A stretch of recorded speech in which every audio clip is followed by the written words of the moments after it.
Friend success એકેડમીમાં આપ સૌનું સ્વાગત છે। આજે આપણે સેલેરી ઇન્કમમાં મનોરંજન ભથ્થા વિશે માહિતી મેળવશું। ફક્ત બિનસરકારી કર્મચારીને જ કેવું ગણાશે? કર પાત્ર। કયું? બિનસરકારી હશે તો જ કરપાત્ર ગણાશે। અને જો સરકારી કર્મચારી છે તો એના માટેના 3 રૂલ આપેલા છે।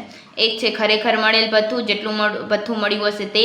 બીજું છે મૂળ પગારનો 5મો ભાગ અને ત્રીજું છે વધુમાં વધુ રકમ। નોંધ એક છે કે અહીં પગાર એટલે કયો લેવાનો છે? મૂળ પગાર જ લેવાનો છે। એમાં મોંઘવારી ભથ્થું પણ એડ કરવાનું નથી। અહીં પૂરેપૂરી રકમ પહેલા કરપાત્રમાં ગણવી, ત્યારબાદ તેમની કરમુક્ત આવકને ખાસ કપાતમાં બાદ કરવામાં આવે છે। ને એ ક્યાં થાય? ગ્રોસ પગારમાંથી શું કરવામાં આવે છે? બાદ કરવામાં આવે છે। ચલો આપણે દાખલાની શરૂઆત કરીએ। પહેલો દાખલો શું આપેલો છે આપણને? તો કે શ્રી પુષ્પસેન ગુજરાત સચિવાલયમાં નોકરી કરે છે। 2022-23ના પાછલા વર્ષ દરમિયાન તેમને મૂળ પગાર માસિક ₹24,000 છે અને તેમને મનોરંજન ભથ્થા પેટે માસિક ₹1,000 ચૂકવાય છે।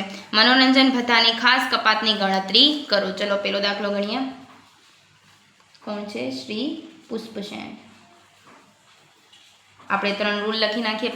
પહેલો રૂલ શું છે આપણા માટે? તો કે ખરેખર મળેલ ભથ્થું। બીજો રૂલ શું છે? તો કે મૂળ પગારના 1/5 ભાગ। અને ત્રીજો રૂલ શું છે? તો કે વધુમાં વધુ કેટલી? 5,000ની કરમુક્તિ મળે છે આપણને। ક્લિયર? હવે આપણે અહીંયા જોઈએ તો આપણને ખરેખર મળેલ ભથ્થું કેટલું મળે છે માસિક? તો કે 1,000 મળે છે। તો કે 1,000 ગુણ્યા 12 એટલે કેટલા થશે? 12,000। ત્યારબાદ મૂળ પગારનો 5મો ભાગ। તો મૂળ પગાર કેટલો છે? 24,000 છે। એ કેવો છે? માસિક છે। તો કે 24,000 ગુણ્યા એના 12 થશે અને ગુણ્યા એનો 1/5। તો 24,000 ગુણ્યા 12 ગુણ્યા 1/5 એટલે કેટલું આવશે? 57,600। હવે આ 3 પૈકી સૌથી ઓછું કોણ છે? તો કે 5,000। તો કરમુક્ત કેટલાનું આવશે? 5,000। કરમુક્ત કેટલા આવશે? 5,000।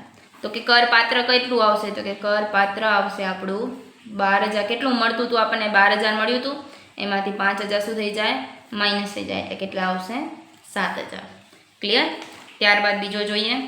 શ્રી રામ ગુજરાત સચિવાલયના કર્મચારી છે। પાછલા વર્ષ 2022-23માં તેમને આવક નીચે મુજબ આપેલી છે। મૂળ પગાર આપેલું છે, મોંઘવારી ભથ્થું આપેલું છે, કમિશન આપેલું છે અને બોનસ આપેલું છે અને મનોરંજન ભથ્થુમાં જેટલી મળેલ છે તે આપેલું છે। વર્ષ દરમિયાન મળેલ મનોરંજન ભથ્થાની તેમણે 20,000નો શું કર્યો છે? ખર્ચ કર્યો છે। હવે આપણને અહીંયા આ બધી ઇન્ફોર્મેશન આપેલી છે, પણ આપણે અહીંયા પગાર કેવો લેવાનો હોય છે? મૂળ પગાર જ લેવાનો હોય છે। પહેલાં લખી નાખીએ એની શરત। બીજો દાખલો શ્રી રામ। પહેલી શરત શું છે? તો કે ખરેખર મળેલ ભથ્થું। ત્યારબાદ બીજી શરત શું છે? તો કે મૂળ પગારના 5મો ભાગ। અને ત્રીજી શરત શું છે? તો કે વધુમાં વધુ કેટલા મળે છે આપણને? 5,000। હવે જોઈએ ખરેખર મળેલ ભથ્થું।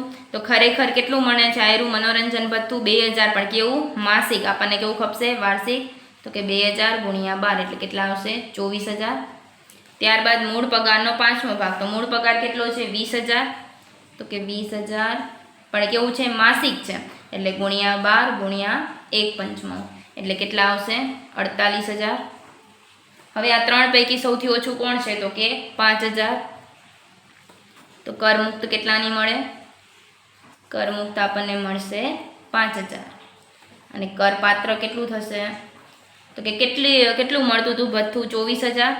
તો કે 24,000 માઇનસ કરમુક્તિ કેટલાની છે? 5,000 એટલે કેટલા આવશે? 19,000। ક્લિયર? આખા દાખલાને તમે જોઈ શકો છો। Thank you.